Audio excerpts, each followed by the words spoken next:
Hi everyone and welcome to Fresh from My Garden. Once the weather starts to get warm, we start planting our summer vegetables in the garden. And tomato is one such summer vegetable that we grow every year. I usually grow tomato plants from seeds, but if I do find saplings in a nearby nursery, I purchase tomato and other vegetable saplings from a nursery. And many times I have noticed that the plants or the saplings from the nursery are more disease resistant, and I also get a better harvest from these saplings. When we have a longer growing season, especially like the weather in Bangalore, where the warm weather starts around February and goes on until October or November, it's always better to do a little succession planting on our vegetable plants.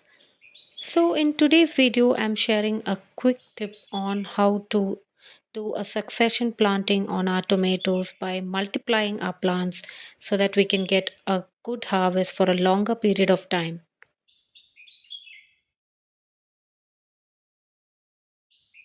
Tomatoes are easy to grow from seed, but they usually take from a minimum of 75 to 90 days from seed to harvest.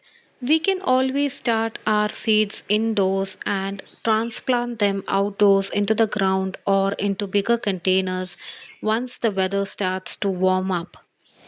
As the plant starts to grow bigger, we will see an extra stem or a branch that is known as a sucker that grows in between the main stem and one of the side branches.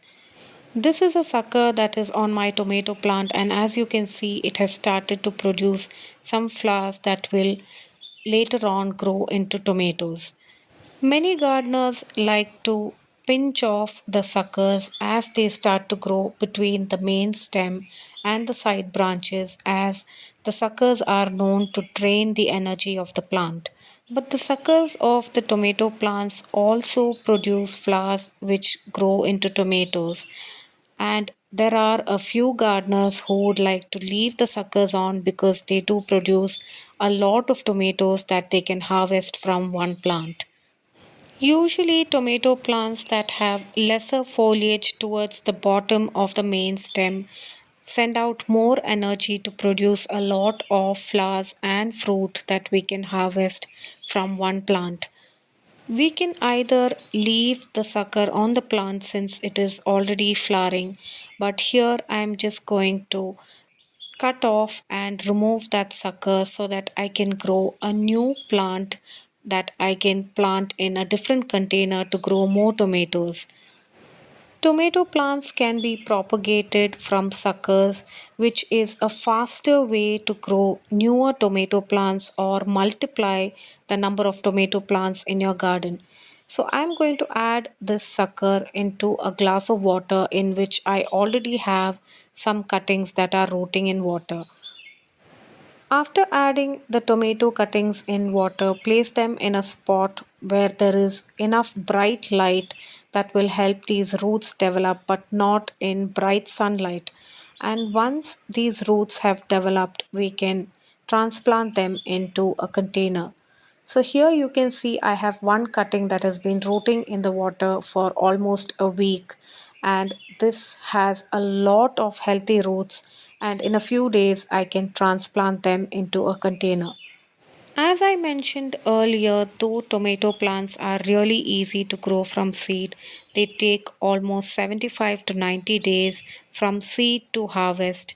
And if you want to multiply the number of plants in your garden, as the suckers start to develop on these plants, you can snip off a few of these suckers and place them in a glass of water so that they can root and you can have multiple plants in your garden and get a good harvest every season.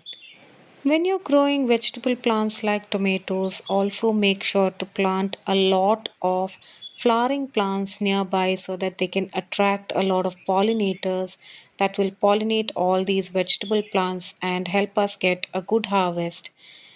In addition to attracting pollinators to the garden, there are some beneficial plants like marigold and basil that prevent a lot of pest attack on tomato plants and help them grow well and produce a lot of tomatoes. I hope you like this easy tip to multiply tomato plants in your garden. Please do subscribe to my channel for more gardening related videos. Thanks for watching Fresh from my garden.